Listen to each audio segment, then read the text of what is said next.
Szyszynka jest stosunkowo małym gruczołem wydzielania wewnętrznego umiejscowionym w centralnym punkcie mózgu pod blaszką czworaczą. Wykształciła się z międzymózgowia już u niektórych bezżuchwowców, zastępując całkowicie zadania oka ciemieniowego. W jej komórkach produkowany jest hormon snu, czyli melatonina, oraz silnie psychodeliczna substancja psychoaktywna, którą jest DMT. Szyszynka od wieków była obiektem zainteresowania, a nawet weneracji dla wielu ezoterycznych nauk fizjologicznych. Interpretuje się, że przejściu duszy, które żydowscy mistycy, kabaliści opisywali w języku kodowanym przez tysiące lat, towarzyszy silne wydzielanie się DMT. Kartezjusz uważał na przykład, że szyszynka jest siedzibą duszy. Symbol szyszynki używany i interpretowany był wielokrotnie od starożytności. Generalnie we wszystkich kulturach szyszynka opisywana jest jako organ odpowiedzialny za bezpośrednie utrzymywanie kontaktu z wyższą jaźnią, boską obecnością lub istotami z innych wymiarów. Z medycznego punktu widzenia do niedawna nie znano żadnych funkcji, jakie mogłaby pełnić szyszynka. Szyszynka skalcyfikowana pokazywała się na ekranie jako biały punkt, którego najmniejsze przesunięcia względem osi mózgu wskazywały na nacisk od strony niewidocznych na ekranie zmian. U ludzi jednak szyszynka znajduje się głęboko w mózgu, gdzie teoretycznie nie dociera światło. Po badaniach szyszynki stwierdzono, że jej wewnętrzna powierzchnia wyścielana jest komórkami fotoczułymi, takimi jak na siatkówce oka. Stwierdzono również, że pewne białka obecne w szyszynce wskazują na to, że w jej wnętrzu może dochodzić do pewnych zjawisk świetlnych.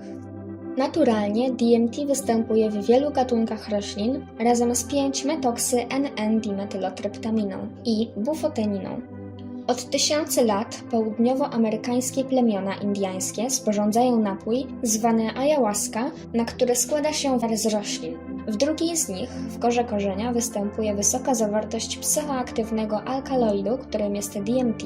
Jednak sama ta roślina, podana doustnie, nie daje efektów. W połączeniu z inhibitorem monoaminooksydazy, którym jest harmalina zawarta w łodygach, daje efekty enteogeniczne. Pierwsze w historii badanie, które wykluczało toksyczność ayahuaski, przeprowadził team amerykańskich naukowców na czele z psychiatrą Carlsem Grobem z University of California w Los Angeles oraz etnobotanikiem Denisem McKenna z Instytutu Badawczego Haftera w latach 90.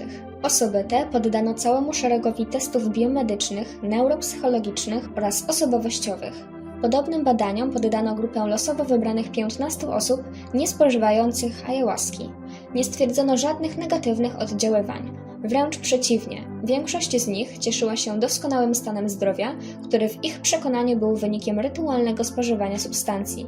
Wiele testowanych osób opowiadało o swoich problemach sprzed przystąpienia do eksperymentu, do których najczęściej należały depresje, stany lękowe oraz nadużywanie alkoholu czy narkotyków.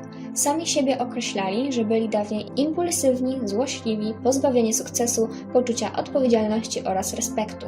Wszyscy są przekonani, że pokonali swoją chroniczną złość, urazy, agresywność oraz wyobcowanie, podkreślił profesor Grob. W ten sposób stali się odpowiedzialnymi ludźmi, solidnymi obywatelami.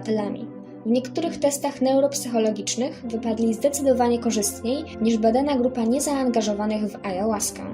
Kolejnym zaskakującym rezultatem badań był fakt, że badani mają więcej receptorów serotoniny, hormonu szczęścia, w płytkach krwi. To pierwszy przypadek zwiększenia serotoniny za pomocą jakiejkolwiek substancji, a na przykład w porównaniu środki antydepresyjne jak Prozac redukują ilość receptorów serotoniny. Profesor Grob stwierdził, że ayahuasca może być korzystna w zwalczaniu uzależnień od kokainy. Jednocześnie ostrzegł, że nie można po prostu rozdawać ayahuaski jako leku, a jedynie nakierowywać ludzi na rytualne ramy i wsparcie grupy.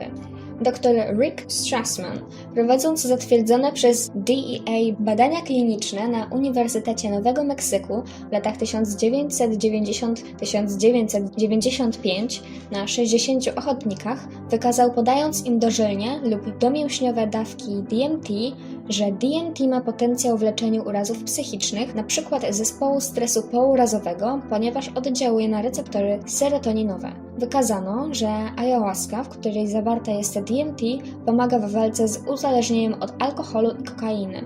Poznana została nowa funkcja szyszynki mózgowej. Badania Strassmana dostarczyły wiele informacji na temat pracy neuroprzekaźników podczas enteogenicznych doświadczeń.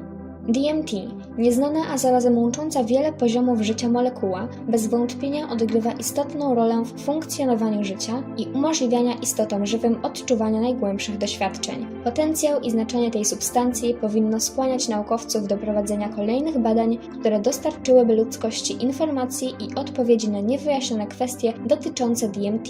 Co ciekawsze, posiadanie DMT jest zakazane we wszystkich krajach świata oprócz kilku krajów Ameryki Południowej, czyli również w Polsce. Każda osoba oglądająca ten film jest zatem przestępcą ze względu na wytwarzane przez jej szyszynkę DMT.